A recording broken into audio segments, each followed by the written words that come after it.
പ്രിയമുള്ളവരെ, ഖുർആൻ്റെയും സുന്നത്തിൻ്റെയും ഇൽമ് അത് വെറുമൊരു ഭൗതിക നേട്ടം മാത്രമല്ല, മറിച്ച് ആഖിറത്തിലുള്ള വിജയത്തിൻ്റെ നിദാനമാണത്.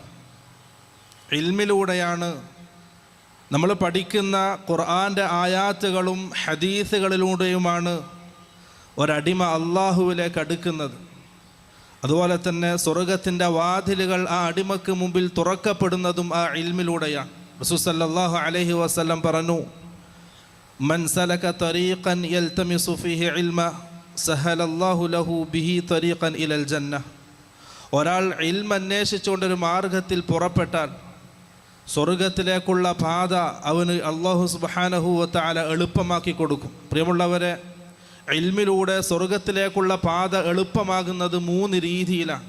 ഒന്ന്, ആ ഇൽമിലൂടെയാണ് നമ്മുടെ റബ്ബിനെ നമുക്ക് മനസ്സിലാക്കാൻ കഴിയുന്നത്. രണ്ടാമത്തത്, നിഷിദ്ധമായ കാര്യങ്ങളിൽ നിന്നും ആ ഇൽമ് നമ്മളെ തടയും. ഖുർആൻ്റെയും ഹദീസിൻ്റെയും ഇൽമിലൂടെ ഹറാം ഹലാലുകൾ വേർതിരിച്ച് മനസ്സിലാക്കാനും നിഷിദ്ധമായത് ഒഴിവാക്കാനും ജീവിതം ശുദ്ധമാക്കാനും നമുക്ക് കഴിയും.